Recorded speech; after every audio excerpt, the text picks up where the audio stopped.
En avril, mes deux Airbnb ont fait plus de 4 000 € de chiffre d'affaires et plus de 2 000 € de cash flow net. Record absolu. Je t'arrête tout de suite, c'est pas juste de la chance, c'est pas la saisonnalité. J'ai changé 3 paramètres ce mois-ci et chaque paramètre a eu son influence.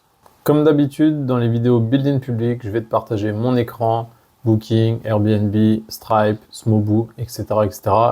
Et bien sûr, mon bon fichier Excel old school avec tous les détails. Donc si tu veux comprendre comment j'ai fait pour développer une vraie source de revenus en un seul projet de 2 Airbnb, reste bien avec moi. Si tu es nouveau sur la chaîne, rapidement, je m'appelle Loïc Brier, je suis kiné libéral et investisseur immobilier. Je suis spécialisé dans l'investissement locatif avec des logements Airbnb en exploitation location courte durée.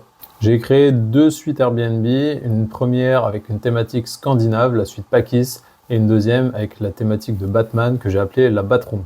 Depuis le début du projet, je documente tout sur YouTube et mon but, c'est pas simplement de te montrer les beaux chiffres, mais c'est de te montrer également toutes les mécaniques derrière. Donc avant de plonger dans avril et de regarder les chiffres en direct, j'aimerais revenir simplement sur une règle de base. Un bon mois en Airbnb, c'est pas un mois où il y a un gros chiffre d'affaires, c'est un mois où il y a un gros cash flow. Le problème sur les réseaux sociaux de ce type d'exploitation, c'est que les chiffres sont tout de suite énormes.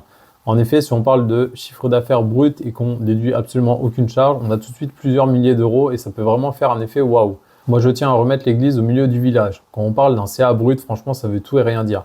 Il y a des Airbnb qui ont plus de 60% de charge, donc voilà, si tu enlèves 60% à un chiffre d'affaires, forcément, c'est tout de suite moins important.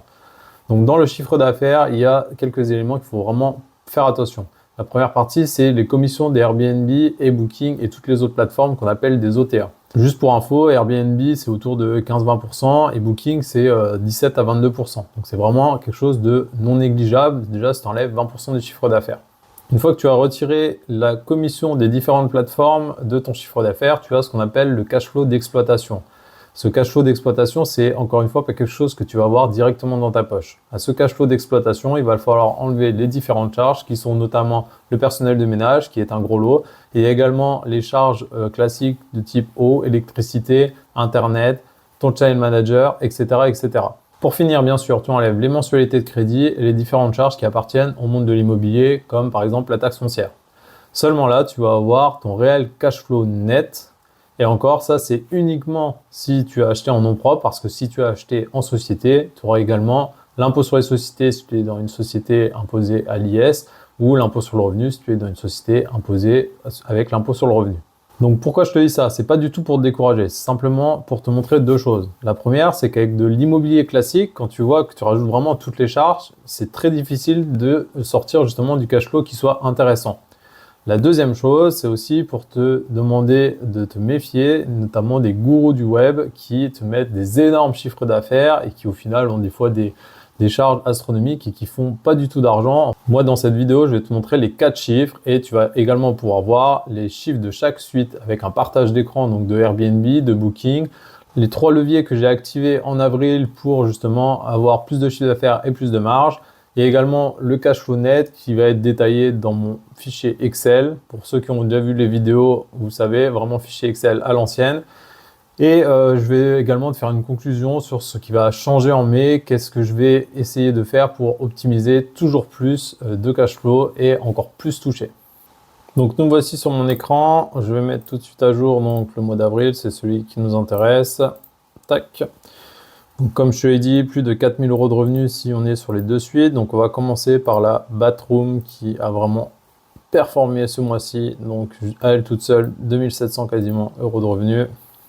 Comme tu peux le voir, un taux d'occupation de 80%. Donc simplement pour avoir une idée, le taux d'occupation, on va dire, sur des villes un peu compétitives, des Airbnb qui tournent bien, on est autour de 50-60% et c'est déjà colossal. Et la moyenne nationale, il me semble que c'est 16% parce que les banques, je crois qu'elles se basent là-dessus quand elles prennent un dossier bancaire sur des Airbnb. Donc moi, autant me dire que je suis vraiment sur Pluton, j'explose la moyenne. Donc ça, c'est vraiment cool.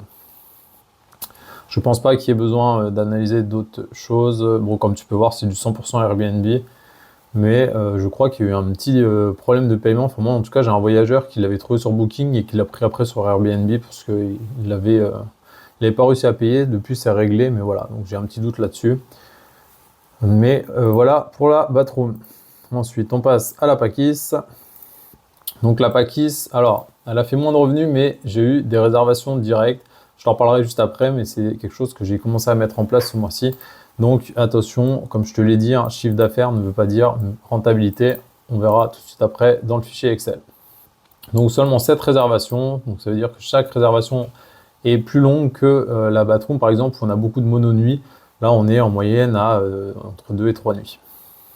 Un taux d'occupation assez décevant pour être 100% honnête. Le mois dernier on était un petit peu plus haut que ça, là on est seulement à 47%.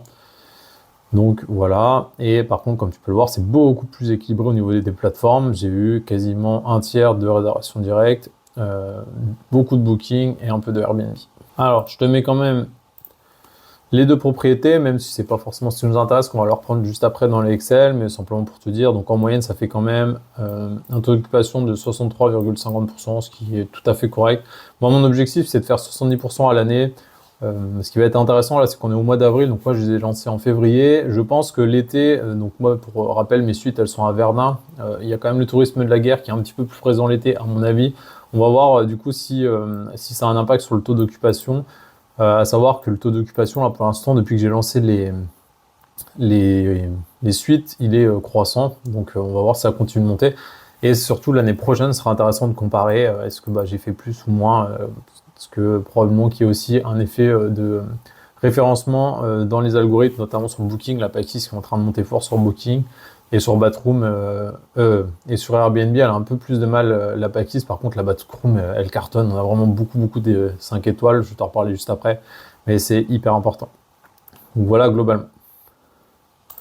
Alors, j'ai mis une fenêtre Stripe, mais en gros, c'est simplement pour te dire que voilà, du coup, moi, j'utilise Stripe pour la réservation directe. Pour ceux qui ne connaissent pas, Stripe, c'est un processeur de paiement. Ça permet d'envoyer notamment des liens de paiement qu'on a juste à côté. Et donc, je ne vais pas aller plus bas parce que là, il y a les noms des voyageurs. Ça m'évitera de flouter la vidéo. Mais grosso modo, donc, sur les 480 € là que tu vois, donc bon, il y a une petite partie Stripe. Forcément, c'est eux qui prennent leur commission pour gérer les transactions. Donc moi, j'ai touché ça. Mais en fait, il y a eu 20 € également de vente additionnelle, donc des départs tardifs. On y revient à la fin sur le Excel. Donc on arrive sur Airbnb, je t'affiche le rapport d'avril, normalement il n'y a pas de nom de voyageur, voilà, nickel. Donc voilà les revenus Airbnb, 3 056 € de chiffre d'affaires, et tu vois rien qu'en frais de service, on est déjà à 570 €.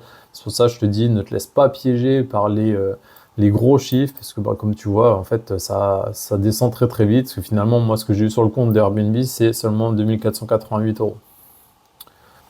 Et comme je te le disais, au niveau des nuits, donc la suite Pakis qui est en moyenne un peu plus longue, et puis moi je te le dis, globalement, c'est surtout pris sur Booking les grands week-ends, donc je pense que sur Booking, la moyenne, elle est même plus élevée, on va voir ça juste après. Et donc on arrive sur Booking, voilà, c'est le résumé globalement des réservations. Donc c'est que de la Pakis, il n'y a pas de batroom. Et comme tu peux le voir, je pense que je peux te faire un aperçu également. C'est bon, s'il y a un nom, là il faut que je floute. Comme tu peux le voir, taxe de séjour, commission, frais de service. Donc à la fin, en fait, le voyageur il paye 238 €, à la fin tu as 193 €. Donc comme tu peux le voir, ça fait mal, mais c'est le prix à payer pour leur visibilité. Donc comme je te l'ai dit dans l'introduction, j'ai changé 3 choses ce mois-ci. La première chose, c'est que j'ai augmenté légèrement les prix, et comme tu peux le voir, ça n'a pas vraiment eu d'impact sur la demande, surtout la batroom, 80%, on a même déclenché un record, donc on va voir, ça sera peut-être motif à augmenter encore légèrement les prix.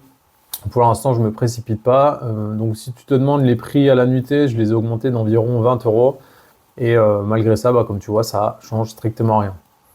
Deuxième levier que j'ai activé, c'est les ventes additionnelles. Alors là, je suis en plein test. Donc les principales ventes additionnelles qui fonctionnent forcément, c'est les départs tardifs. Alors moi je les facture pas très cher, hein. J'ai facturé 10 €, j'ai essayé à 20 €, j'ai l'impression que 20 € ça a commencé un petit peu à causer. Alors il y a un avantage des départs tardifs, c'est que vraiment ça augmente, c'est juste de l'argent qui passe, donc c'est tout de suite du chiffre d'affaires en plus. Par contre il y a un gros inconvénient, c'est que pour l'instant j'ai pas réussi à bien l'automatiser selon moi. Donc en fait, le process qui se passe, c'est que les voyageurs me demandent s'ils peuvent partir plus tard ou arriver plus tôt. En général, c'est surtout partir plus tard. Donc moi, je leur propose de partir plus tard, monnayant en général 10 €, parce que les gens, grosso modo, à la place de partir à 10 h, ils veulent partir soit à 11 h, soit à midi. Pour être 100% honnête, pour 10 € de plus, ça m'implique de répondre un message, de demander à mon personnel de ménage si c'est bon pour lui. Donc du coup, c'est un petit peu compliqué. Alors, j'ai vu là notamment Superroad, pour ceux qui ne connaissent pas, c'est un autre channel manager qui a sorti une version super concierge, je crois que ça s'appelle. Enfin, je sais pas exactement, j'ai pas encore creusé, mais voilà, apparemment qui automatiserait 100% avec de l'IA. Donc ça va être probablement dans mes tests. Alors je sais pas si ce sera le mois prochain ou le mois d'après, parce que j'ai aussi l'autre projet immobilier à gérer. Donc voilà, c'est quelque chose que je me mets en tête. En tout cas, à l'heure actuelle, franchement, pour 10 euros, je trouve que c'est vraiment beaucoup de contraintes. Donc soit je vais vraiment augmenter le prix du départ tardif, comme ça les gens me diront non et ça sera plus simple à gérer. Ou alors, il faut vraiment que j'arrive à automatiser la chose avec de l'IA. Dernier levier, les réservations directes. Alors là, pour être 100% honnête, j'ai pas réussi à faire exactement ce que je voulais. Donc, normalement, il y a un site de réservation en ligne. Il faut que je revoie avec Smoboo. J'arrive pas à coordonner en gros le calendrier Airbnb, Booking, etc. et le site internet pour faire des réservations directes. Donc là, ce qui se passe, c'est qu'en gros, moi, quand on me demande, c'est principalement des voyageurs qui ont déjà fait une nuit, alors, ou soit ils prennent une nuit et ils veulent continuer dans le logement, soit ils sont déjà venus et ils veulent revenir, mais ils souhaitent passer en direct. Donc là, dans ce cas-là, moi, je leur fais un lien de paiement Stripe et du coup, ça me permet de ne pas avoir les frais de commission. En général, je leur fais 10% aux voyageurs, comme ça, ils sont contents. Et moi, ça me permet de récupérer notamment les voyageurs Booking. Je récupère en fait finalement 10% de commission. Donc c'est vraiment super. Par contre, l'idéal, ça serait qu'on puisse réserver directement sur le site. Comme ça, en fait, les voyageurs, là, j'ai un voyageur, ça fait déjà 3 fois qu'il revient. En fait, lui, il pourrait directement réserver sur le site, ça lui permettrait de gagner ses 10%, et en fait, moi, ça serait automatique, j'aurais rien à gérer.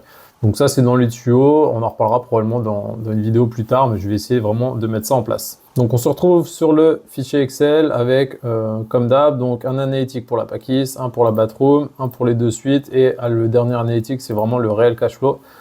Donc tous les onglets sont construits de la même façon, il y a même des calculs entre eux, mais grosso modo, alors je vais pas refaire suite par suite, ce qu'on l'a déjà vu, hein, donc 47% d'occupation par exemple la Pakis, les commissions, donc moi c'est simplement que ce fichier, en fait je le tiens parce que je trouve qu'en termes d'analytique c'est beaucoup plus simple, ça permet d'avoir une visibilité sur les charges, etc. Et notamment de assez facilement pouvoir comparer les mois. Donc c'est ce que je te disais par exemple, donc le premier mois la Pakis, pour rappel, avait eu du mal à démarrer, hein. Et le premier il faut se rappeler que c'était sur 14 nuits, donc en fait c'est un 28%. Donc comme tu vois, même si le mois dernier on a fait 55% et que c'était mieux, voilà, 55%, 47%, c'est pas non plus dramatique. Et malgré la différence de chiffre d'affaires, on va voir qu'après sur la marge nette, c'est moins impactant vu qu'il y a eu des réservations directes. Donc je te refais pas toutes les charges, hein, je te laisserai aller voir l'autre vidéo si ça t'intéresse. Nous, ce qui nous intéresse globalement, c'est ça, c'est l'analytique là. Donc, comme tu peux le voir, en mars, on avait fait 750 € de cash flow sur la Pakis. Et en avril, on est à 578. Donc, on a eu vraiment beaucoup moins de charges, par contre, par rapport au chiffre d'affaires. Et donc, cette année, pour l'instant, elle nous a quand même rapporté 1500 €. La Batroom Rapidos, donc là, elle a tout pété, hein, bien sûr. On passe de 58% à 80%. Le chiffre d'affaires, je ne vais pas dire qu'il a doublé, mais voilà. On a eu quelques upsells. Ah oui, donc ça, je ne l'ai pas dit sur la Pakis, mais c'était le cas aussi. Donc, un départ tardif. Et donc, à elle toute seule, la Batroom, tu vois, elle rapporte 1000 €. Donc, tu vois qu'avec un investissement, finalement, là, si on part du principe, grosso modo, que mon immeuble, il est revenu à 200 000 € pour 3 lots, mais il y a un lot que j'ai pas trop touché. Donc admettons, même si on est très pessimiste, on se dit allez, 100 000 €, on fait un logement comme la Batroom, en fait avec un investissement de 100 000 €, toi tu peux facilement avoir 1000 €. Donc un petit salaire directement avec un seul bien immobilier. Et encore, c'est que le début, et moi je pense vraiment qu'on peut aller chercher du 90% avec un logement comme ça qui vraiment cartonne et suscite de l'intérêt comme il en a. Alors, je fais également l'analytique sur le projet global, hein, vu que moi, c'est un projet global. Et donc, globalement, 4085 € de chiffre d'affaires. Alors, toi, sur ce Smoobu, j'ai 4086. Je ne sais pas pourquoi, j'ai toujours un décalage. Ça dépend comment je le remplis. J'ai toujours un euro de décalage, en fait. Je ne sais pas d'où ça vient, mais bon, c'est pas très grave, hein. C'est surtout pour se donner une idée, nous, dans l'analytique. Quasiment 2000 € de charge, hein. C'est pour ça que je te dis, hein, te laisse pas piéger par les beaux chiffres. Je pourrais te mettre juste, j'ai gagné 4000 €, mais bon, déjà, voilà. Il y a 2000 € quasiment de charges qui tombent, et donc le cash flow juste sur les Airbnb, 1600 €. Par contre, pour ceux qui ne savent pas, donc je t'ai parlé de 3 lots, donc il y a également le loyer du rez-de-chaussée à prendre en compte, et donc en fait, si on rajoute, le loyer plus ou moins au cash flow des deux suites de 1600 euros, et ben tu vois, on a dépassé 2000 euros de cash flow. Donc record battu, comme tu peux le voir, c'est assez linéaire, on est à 200 euros de cash flow chaque mois en plus, on va pouvoir voir jusqu'où ça monte. Avant-dernière partie de la vidéo, je t'ai parlé des changements que je voulais faire pour mai ou peut-être juin, suivant la disponibilité que j'ai. Donc, première optimisation, je t'ai parlé du site de réservation directe. Il faut vraiment que j'arrive à mettre en place le planning là pour que les gens, j'ai juste à leur envoyer le site. Et je pense que l'objectif, c'est de faire au moins entre 2 et 4 réservations par mois. Ça permet d'économiser les commissions Airbnb et je pense que vraiment, ça peut être intéressant. Deuxième optimisation, les ventes additionnelles. Là, va vraiment falloir que je fasse le tri. Si j'arrive à bien mettre en place le site et que j'arrive aussi à mettre des ventes additionnelles sur le site, je pourrais mettre, pourquoi pas, des paniers romantiques, pourquoi pas des bouteilles de champagne, etc. Je suis en train de me renseigner également. Il y a des solutions comme par exemple ComeUp, j'ai entendu parler, qui a priori mettrait en place plus ou moins des process automatisés. Il y aurait juste à mettre dans les suites, par exemple des boîtes avec des codes, etc. Enfin voilà, c'est des choses auxquelles je vais penser pour augmenter la rentabilité. Alors après, comme tu vois, moi je me précipite jamais sur ces choses-là, parce que le but, c'est pas de se créer un deuxième emploi. Les Airbnb sont rentables, je fais 2000 euros par mois. Franchement, ça me prend que quelques heures par mois, je dirais 1 heure par semaine, à part là, vraiment, avec les départs tardifs, éventuellement, j'ai peut-être un tout petit peu plus, mais je te dis, c'est quelque chose que je veux optimiser. Moi, globalement, je veux rester comme ça. C'est-à-dire qu'1 heure par semaine pour gérer 2 Airbnb, ça me va très bien. Et entre guillemets, si je génère que 2000 euros et pas 2200 euros, et ben, c'est pas très grave. J'accorde vraiment une importance à la liberté. Et puis, si tu regardes cette vidéo et que tu es professionnel libéral, je pense que tu comprendras tout à fait ce que je vis. On a en général des horaires assez chargés, même si moi j'ai beaucoup ralenti depuis que j'ai mis en place de l'immobilier. Je t'en reparlerai un petit peu plus tard. Et enfin, troisième optimisation que je vais explorer, on me parle beaucoup de pricing dynamique, notamment sur la fin de saison, le mois de mai par exemple, il y a les fériés, il faut vraiment que je sois plus réactif là-dessus. Je pense qu'on peut mettre des nuitées beaucoup plus chères sur les fériés, surtout quand ils tombent un vendredi. Il y a plein de gens qui prennent des week-ends de 3 jours, du coup ça se met vraiment trop bien. C'est des choses auxquelles il va falloir que je sois plus attentif et puis voire même m'appuyer peut-être encore une fois soit de l'IA, soit des applications pour optimiser ça. Donc pour finir, j'aimerais m'adresser aux soignants qui regardent cette chaîne, kinés, infirmiers, les autres paramédicaux. Ce que je viens de te montrer, donc, c'est que j'ai généré 2000 euros par mois. Et pourtant, comme tu le vois là, à l'heure où je tourne cette vidéo, donc on est le 1er mai, c'est un week-end de 3 jours, donc voilà, je suis pas au cabinet. Mais par contre, le reste du temps, j'ai été au cabinet et ça m'a pas empêché de générer 2000 euros par mois. Ces 2000 euros, j'ai réussi à les avoir, pas en prenant toujours plus de patients, en facturant toujours plus d'actes, en passant plus d'heures au cabinet. Alors, je sais que la grande mode chez les libéraux, en général, c'est de faire beaucoup d'heures. Moi, j'ai une collègue, par exemple, qui tape 50-60 heures semaine au cabinet. C'est quelque chose que je faisais encore il y a quelques temps. En plus, des fois, tu peux avoir des exonérations d'impôts en début de carrière. Donc, tu peux te dire que c'est vraiment rentable. Mais en fait, il faut savoir que c'est possible de décorréler son temps de l'argent. Je m'explique, quand tu es libéral, un acte égale un certain nombre d'euros. Donc, plus d'actes, plus de travail, plus d'euros, plus de revenus. Sache que ça, c'est une mécanique qu'on chope en libéral et elle n'est pas entièrement vraie. Toi, avec par exemple des investissements bien menés, notamment moi ceux que je préfère, donc en immobilier avec des logements atypiques, tu peux largement générer des revenus qui sont hyper intéressants et qui sont décorrélés de ton temps, parce que là, on pourrait se dire que 2000 euros, si tu pars du principe que j'ai géré mes logements 4 heures ce mois-ci, en fait, j'ai un taux horaire qui est juste gigantesque. Donc cette mécanique, c'est exactement la mécanique que j'enseigne à d'autres confrères libéraux. Je ne parle pas d'une formation théorique, je parle d'une réelle méthode étape par étape avec un accompagnement en one-to-one où on valide chaque étape ensemble. Cette méthode va te permettre de créer ton premier logement atypique ultra rentable et ça sans risquer ton épargne. Donc si tu es kiné ou infirmier libéral, voire même un autre soignant et que tout ce que je t'ai dit dans cette vidéo résonne en toi, je t'ai créé une vidéo où je t'explique plus précisément mon projet. Cette vidéo, c'est le premier lien dans la description, tu as juste à cliquer et regarder. À la suite de cette vidéo, il y a un formulaire, je t'invite à le remplir, mais remplis-le uniquement si tu es très motivé à passer à l'action. Comme je te l'ai dit, moi je suis encore kiné, j'adore mon métier, donc je le continue. J'ai également quelques projets immobiliers personnels à mener. Donc chaque mois, je sélectionne vraiment quelques profils. Mon but, c'est de faire un accompagnement personnalisé afin d'avoir les meilleurs résultats. Donc si tu es motivé, tu regardes la vidéo, tu fais le questionnaire et c'est moi qui t'appelle dans la foulée. Et avant de te laisser, dis-moi en commentaire quel chiffre t'as le plus marqué. Est-ce que c'est les chiffres Mobu? Est-ce que c'est les chiffres dans l'Excel? Et s'il y a un chiffre que tu n'as pas compris, note-moi-le en commentaire, j'y répondrai avec plaisir. On se retrouve la semaine prochaine pour une nouvelle vidéo. Ciao!